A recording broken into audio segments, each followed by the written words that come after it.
आवाज आ रहा है सबको?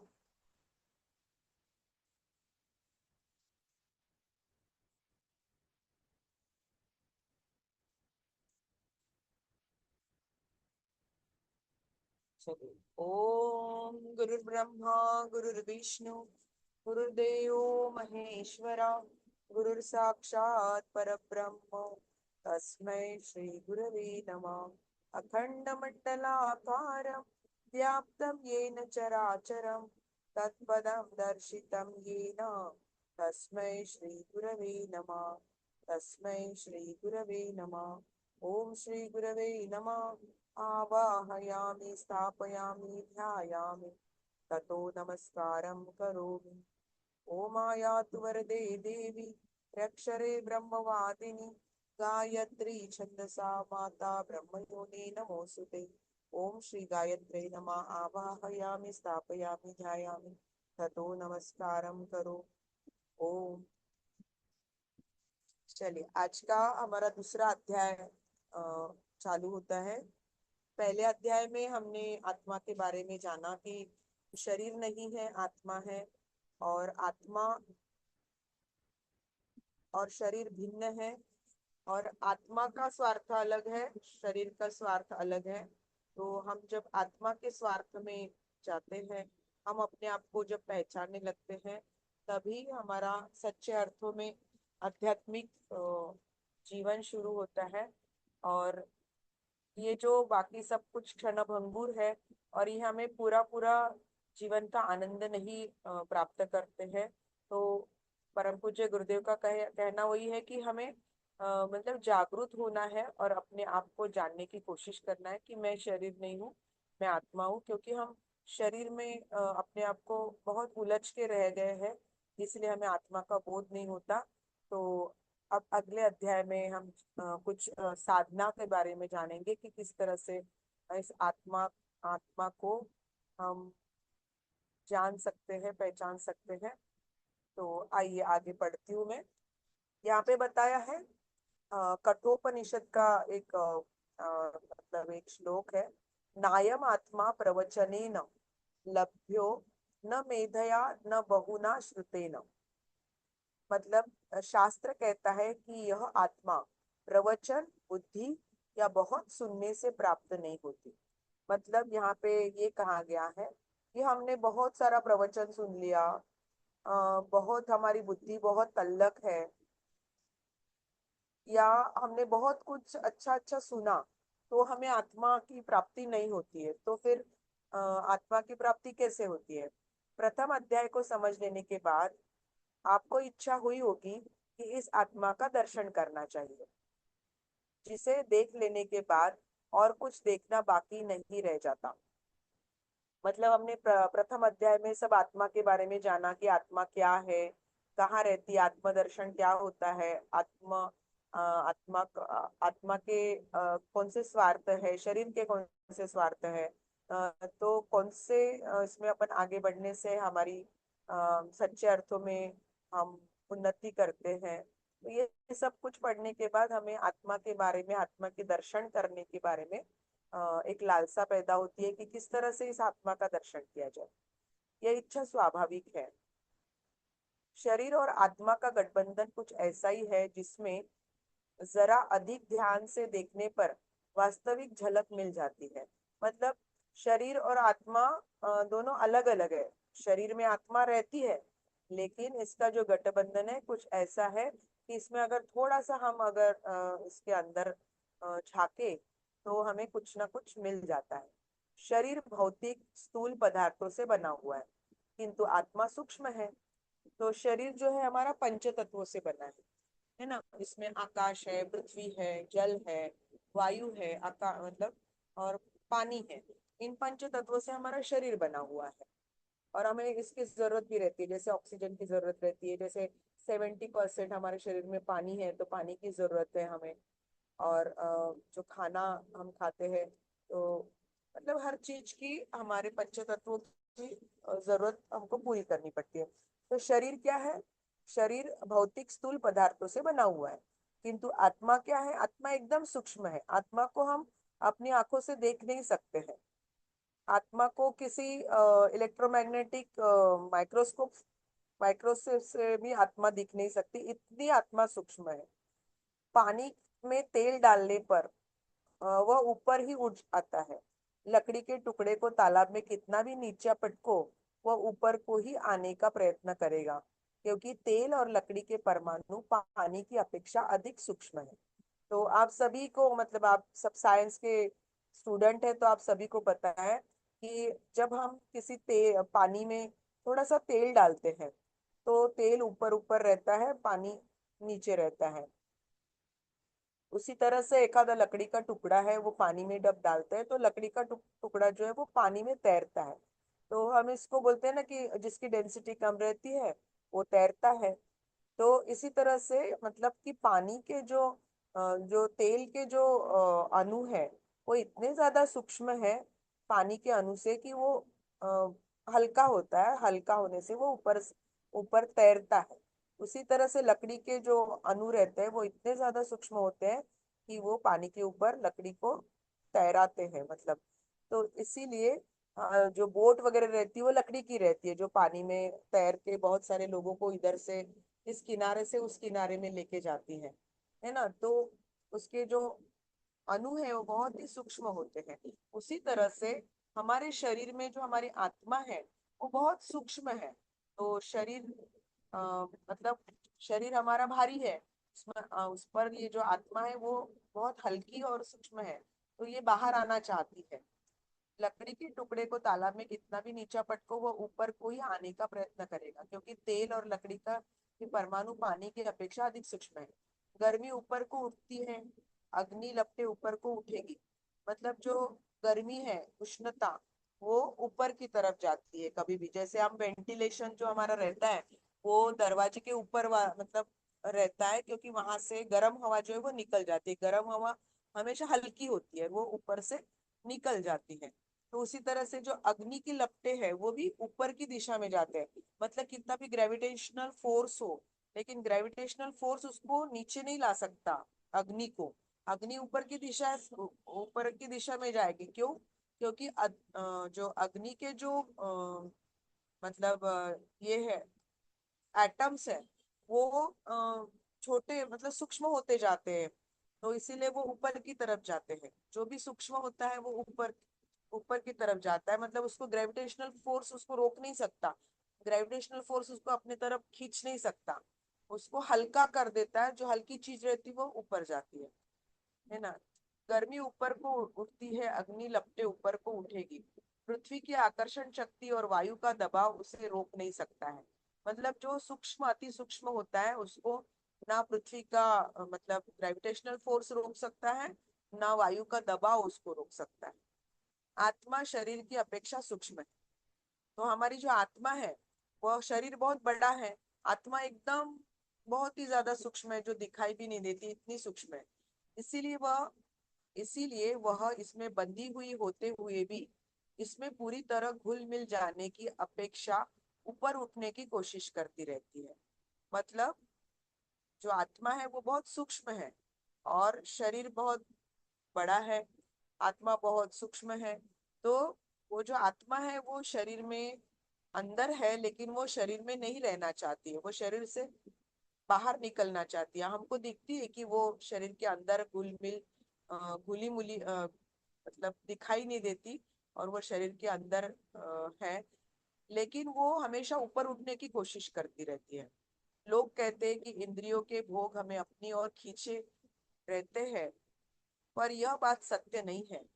सत्य के दर्शन कर सकने के योग्य सुविधा और शिक्षा प्राप्त न होने पर झक मारकर अपने आंतरिक प्यास को बुझाने के लिए मनुष्य विषय भोगों की कीचड़ पीता है। अब इसमें ये कहा गया है कि हम ऐसा कहते हैं ना कि इंद्रियों के भोग हमें अपनी ओर खींचे रहते हैं। मतलब हम लोग सब इंद्रियों के भोग में अपने आप को आ, मतलब उसी में रहते, उससे बाहर नहीं निकलना चाहते, ऐसे जब हम बोलते हैं। तो इसमें ये कहा गया है कि सत्य के दर्शन कर सकने के योग्य सुविधा और शिक्षा प्राप्त न होने पर झक मारकर अपनी आंतरिक प्यास को बुझाने के लिए मनुष्य विषय भोगों की कीचड़ पीता है। मतलब उसको सत्य का दर्शन करना है, लेकिन उसको सत्य का दर्शन करने के लिए एक गुरु की आवश्यकता होती है। वो गुरु की आवश्यकता उसके जीवन में कोई गुरु बनकर नहीं आता है, और उसे खुद को भी नहीं समझता है कि आत्मा को शरीर से कैसे दूर किया जाए। तो क्या होता है कि उसी उधेड़ बुन में वो फिर आंतरिक प्यास को बुझाने के इसमें वो विषय भोगों की कीचड़ में लिप्त हो जाता है। कि मतलब ये ऊपर उठने का मार्ग नहीं मिलता है, तो फिर वो उसी में, उसी कीचड़ में वो लिप्त हो जाता है। यदि उसे एक बार भी आत्मानंद का चस्का लग जाता, तो दर दर पर क्यों धक्के खाता फिरता। मतलब आत्मानंद ऐसा होता है जो भौतिक सुखों के पार होता है।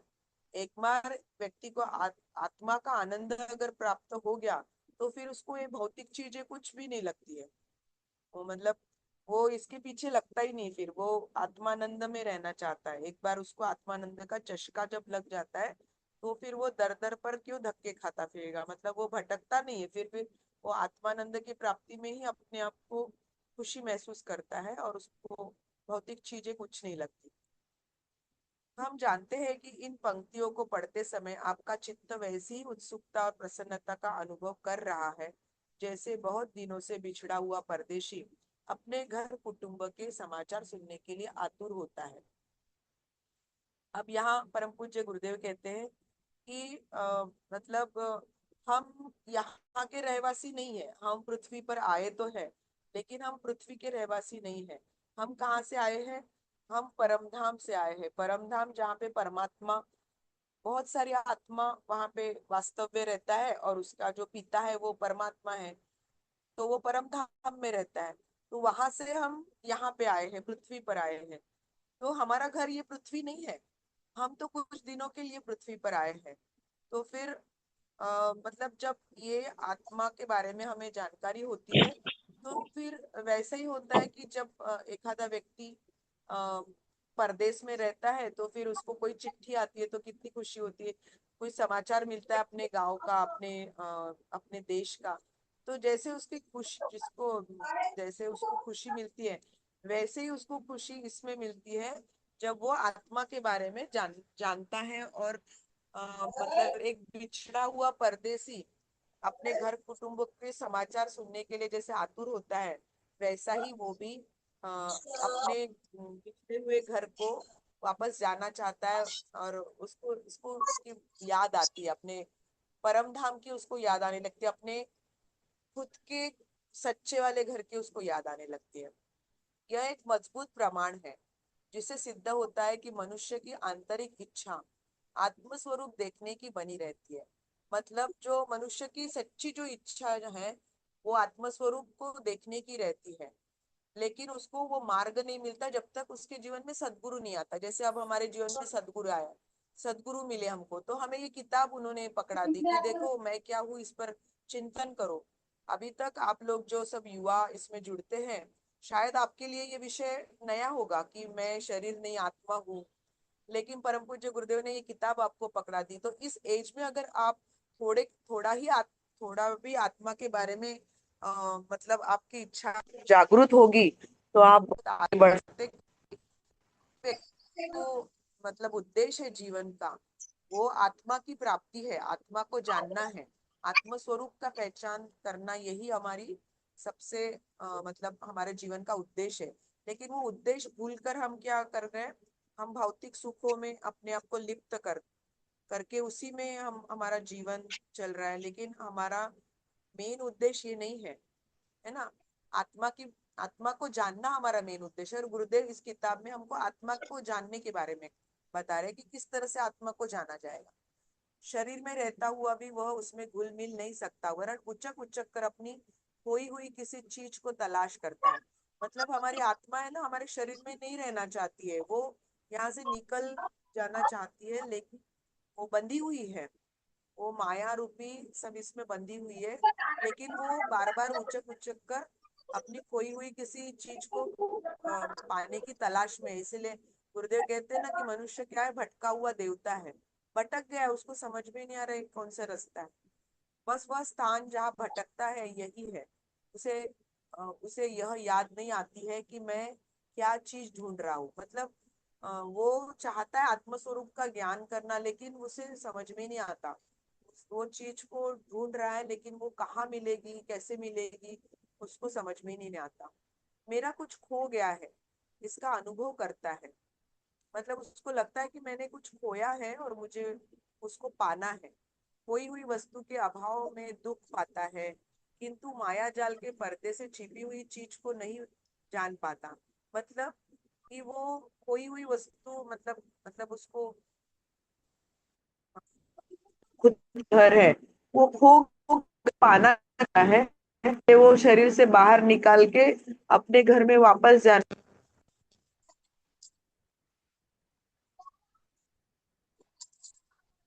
है। आवाज आ रहा है ना मेरा?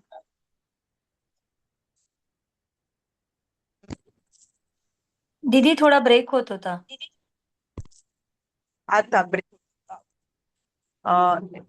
ओके। के अभाव में आता है, मतलब हमारी चीज हमें अगर नहीं मिलती है तो हमें जैसे बार बार हमें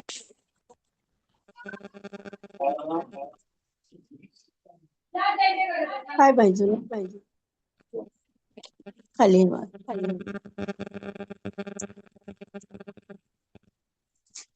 चिरागे चिरागे दे मी करून देते जे कापूस देत डब्यातला कापूस त्याच वर्षाला झाकण्याच्या डब्यात कापूस आहे ना फुलवाती आतमध्ये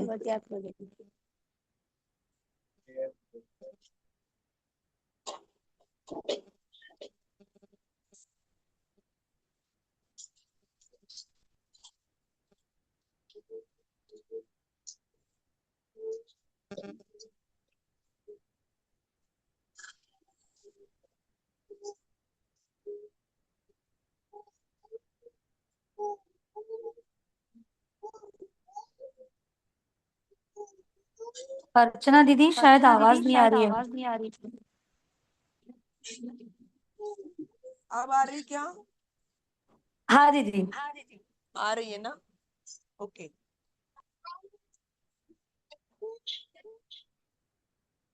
चल है, घड़ी भर भी एक जगह नहीं ठहरता।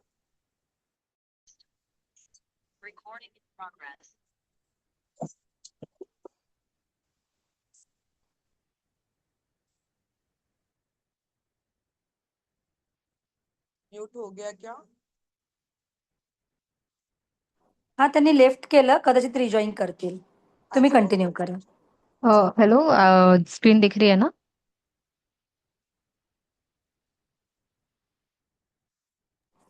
हाँ. मैं नहीं दिखाई दे रही हूँ क्या? दे रहे मुझे हैं भी दीदी. कुछ नहीं दिखाई दे रहा है। अच्छा. ओके, मेरा आवाज आ रहा है ना आप लोगों को?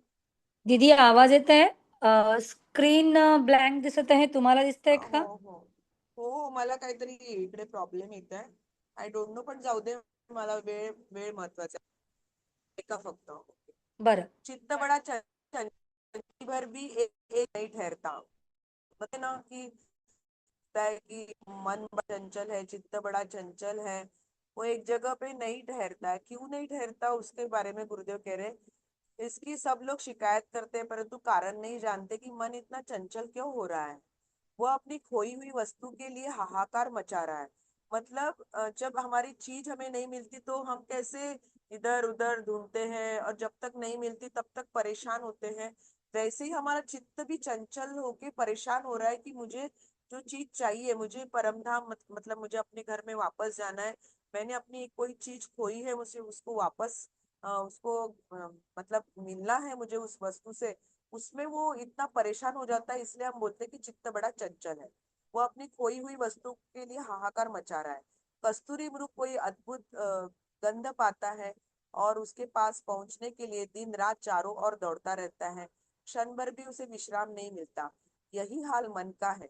यदि वह समझ जाए कि कस्तूरी मेरी नाभि में ही रखी हुई है, तो वह कितना आनंद प्राप्त कर सके और सारी चंचलता भूल जाए। बहुत सुंदर उदाहरण से यहाँ पे समझाया है कि जो कस्तूरी मृग होता है उसके नाभि में ही बहुत सुंदर सुगंध होता है। और वो उसके सुगंध उसके नाभि से आ रहा है और उसको लगा कि कहाँ है सुगंध, कहाँ वो सुगंध है, तो वो ऐसे घूम घूम के ढूंढता रहता है कि ये कस्तूरी का सुगंध कहाँ से आ रहा है मुझे। एक्चुअली उसकी नाभि में ही वो कस्तूरी का गंध है और वो इधर उधर देख रहा है। तो ऐसी स्थिति मनुष्य की है। मनुष्य के अंदर ही आत्मा है और आत्मा को ढूंढने के लिए वो बेचैन है। आत्मा को वो भूल गया है। माया का जो एक मतलब एक आवरण उसके ऊपर ऐसा छा गया है कि उसमें उसकी आत्मा अपने शरीर में होने के बाद भी वो उसको देख नहीं पाता है, उसके स्वरूप को जान नहीं पाता है और उसके कारण वो चंचल हो जाता है कि वो चीज मुझे कब मिलेगी, मैं कब उसको ढूंढ पाऊंगा, कब उससे मिलूंगा। उसी में उसका मतलब वो चित्त जो है वो चंचल हो जाता है। यही हाल मन का है। यदि वह समझ जाए कि कष्ट, हाँ ये हो गया। आत्मदर्शन का मतलब अपनी सत्ता, शक्ति और साधनों का ठीक ठीक स्वरूप अपने मानस पटल पर इतनी गहराई के साथ अंकित कर देना है कि वह दिन भर जीवन में कभी भी भुलाया न जा सके। तो आत्मदर्शन क्या है? एक तरह से कि हमारी जो खुद की सत्ता है। मतलब आज क्या होता है, हाँ, हम आत्मा को दरकिनार करके मन को ज्यादा इंपॉर्टेंस देते हैं। आत्मा, जबकि आत्मा राजा है और मन हमारा नौकर है। लेकिन मन जो है हमारा राजा बन बैठा है। हम ज्यादा से ज्यादा मन की सुनते हैं, आत्मा की नहीं सुनते। हम कुछ काम करना है तो अंदर से आवाज आती है कि ये गलत है, ये मत करो। लेकिन अगर सुपेरिटी आत्मा की है तो हम सुनते हैं, लेकिन मन अगर ज्यादा हावी है तो हम मन की सुनते हैं। जैसे कि आलस है, तो अगर हमको कुछ कहीं कुछ काम करना है और हमारा मन कहता है कि नहीं नहीं अभी बहुत थकान हो रही है, अभी सो जाओ थोड़े फिर बाद में करना, तो हम क्या करते हैं कि मन की सुनते हैं। तो मन तो हमारा नौकर है लेकिन हम उसका सुनते हैं। तो इसी तरह से ये आत्मदर्शन जब मनुष्य को होता है तो अपनी खुद की सत्ता, मतलब मैं इस शरीर का मैं राजा हूँ। ये मतलब ये मेरे मेरे कहने पर मेरा शरीर चलेगा, ना कि मेरे मन के कहने पर। तो ये सत्ता जो है ना, ये हमें समझ में आती है। फिर इंद्रिय संयम अपने को करना ही नहीं पड़ता, अपने आप इंद्रिय संयम हो जाता है, क्योंकि आत्मा शक्तिशाली बन जाती है। आत्मा का अपनी सत्ता, मतलब वो जान जाती है कि मैं बहुत सत्ताधीश हूँ, मैं राजा हूँ। तो फिर अपने आप बाकी मन मन उस मन को ही मन एकदम ये हो जाता है। मन अ, शांत हो जाता है, मन आत्मा का सुनने लगता है। फिर इसीलिए फिर अपने आप इंद्रिय इंद्रिय इंद्रिय का कंट्रोल हो जाता है। तो आत्मदर्शन का मतलब अपनी सत्ता, शक्ति और साधनों का ठीक ठीक स्वरूप अपने मानस पटल पर इतनी गहराई के साथ अंकित कर लेना है कि वह दिन भर जीवन में कभी भी भुलाया न जा सके। मतलब सतत हम आत्मा के इसमें रहे, ना कि हम अपने आप को शरीर समझे। हमेशा हम आत्मदर्शन, आत्मा, मैं आत्मा हूँ, शरीर नहीं हूँ, ये जब हमारे मानस पटल पर अंकित हो जाएगा, तब ये जो हमारा चित्त का जो चंचलता है वो दूर हो जाएगी। और हमारी सत्ता का परिचय हमें होगा, हमारी शक्ति का परिचय होगा कि मैं बहुत शक्तिशाली हूँ, मैं जो चाहे सब कुछ कर सकती हूँ।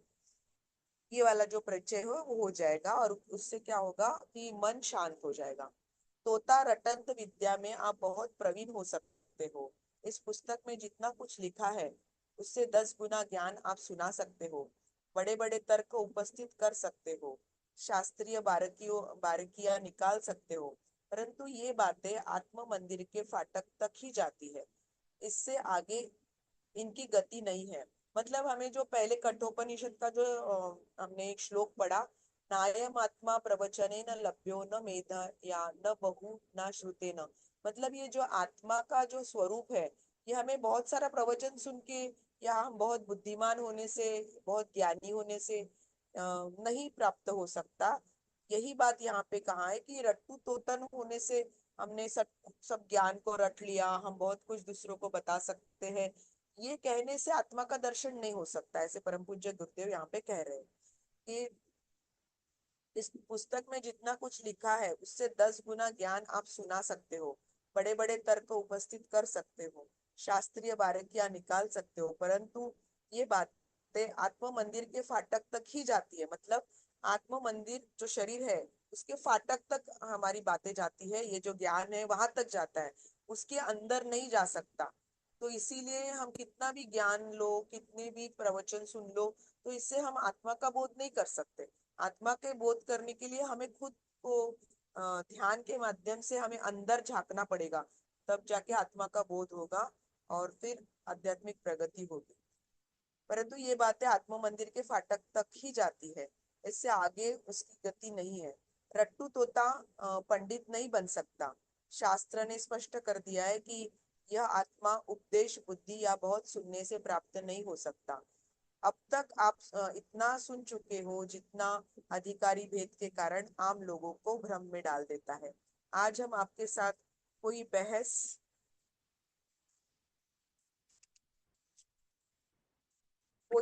करने उपस्थित नहीं हुए हैं। यदि आपको यह विषय रुचिकर हो और आत्मदर्शन की लालसा हो तो हमारे साथ चले आओ, अन्यथा अपना मूल्यवान समय नष्ट मत करो।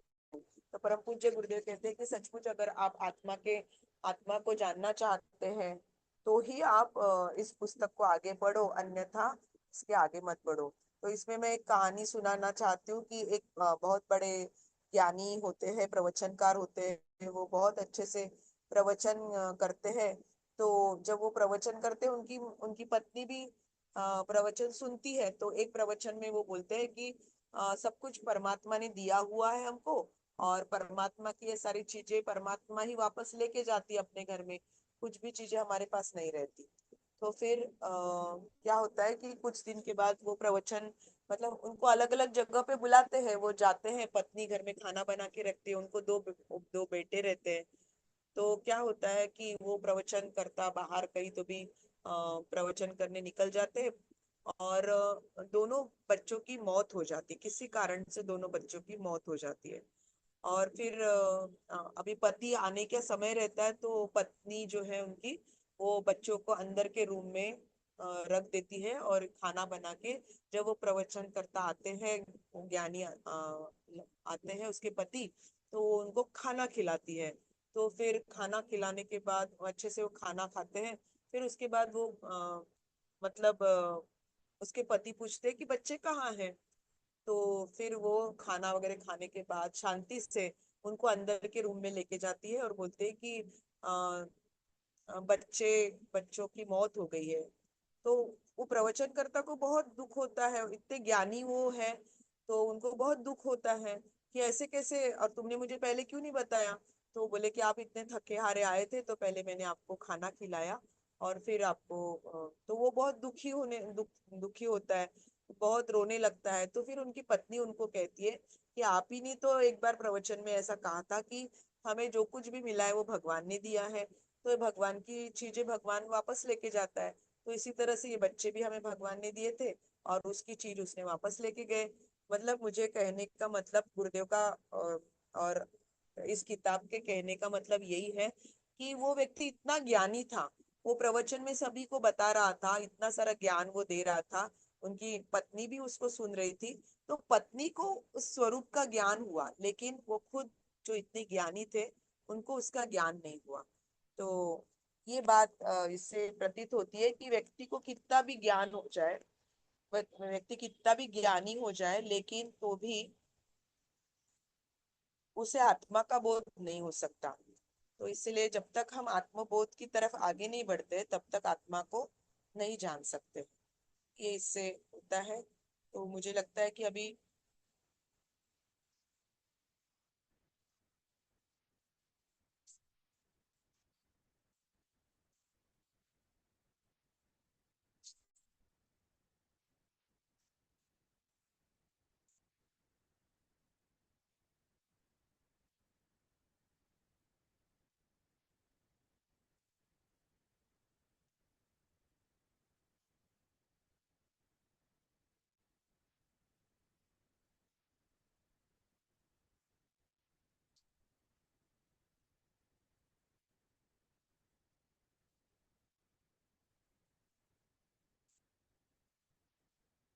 ठीक है, शांति पाठ कर ले कि किसी को कुछ बोलना है तो उसके बाद बोलेंगे। हाँ, मैं भी शांति पाठ कर लेती हूँ।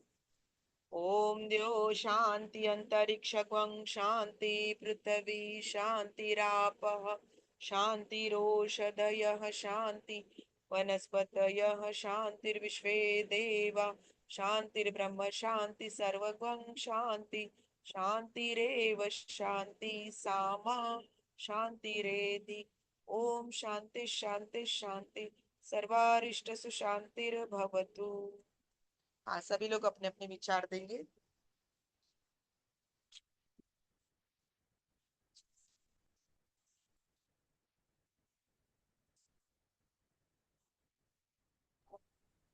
दीदी कुछ कुछ आज के भी स्वाध्याय से समझने की कोशिश की है।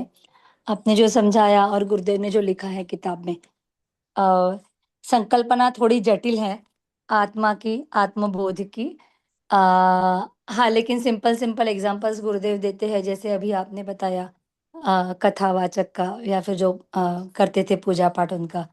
तो उसी तरह से हमारा भी है, हम कुछ चीज़ें बस करते जाते हैं लाइफ में, लेकिन उसका महत्व या उसका अर्थ समझ ही नहीं पाते।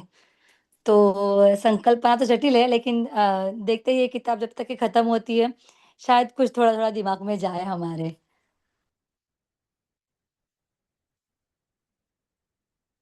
सही है। ये थोड़ा सा जटिल विषय है, लेकिन जब इसमें थोड़ा सा गुरुदेव कहते हैं ना कि एक बार इसका चस्का लग जाता है ना, तो फिर ये बड़ा अच्छा लगता है। मतलब मेरे को इसका चस्का लग गया है। हाँ, ये बात ऐसा तो मैं बोल सही है। हाँ, हाँ। सकती। हाँ, मतलब अब सारी भौतिक चीजें ऐसा लगता है कि वो कोई इम्पोर्टेंट नहीं है, बस ये इसी में आनंद है, ऐसा लगता है। चलिए बाकी लोग, राधिका बोलो, क्या समझा आज?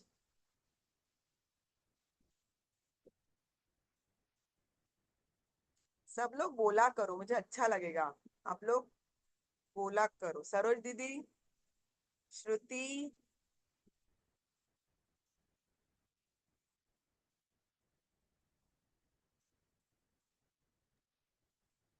जय गुरुदेव दीदी। जय गुरुदेव। आज बहुत दिन बाद स्वाध्याय सुना और बहुत अच्छा लगा। अब इस पे बोलने के लिए तो कुछ है नहीं। अब जैसे बोला बोला ना दीदी ने, दीपाली ने बोला, किताब खत्म होते होते शायद हमको भी आपके जैसा चस्का लग जाए। सही बात है। बिल्कुल सही सही बात दीदी। है। तो मैं ये किताब मैं आगे की भी मैं पढ़ूंगी, ऐसा मैं आप लोगों से गुजारिश करती हूँ। क्योंकि थोड़ी सी कठिन है, और फिर समझनी भी चाहिए। गुरुदेव की पहली किताब है ये। और जब जब मतलब अभी मेरे को समय है, अभी कुछ दिन, तो ये किताब मैं कंप्लीट करूंगी, ऐसा मैं आप लोगों से अनुरोध करती हूँ।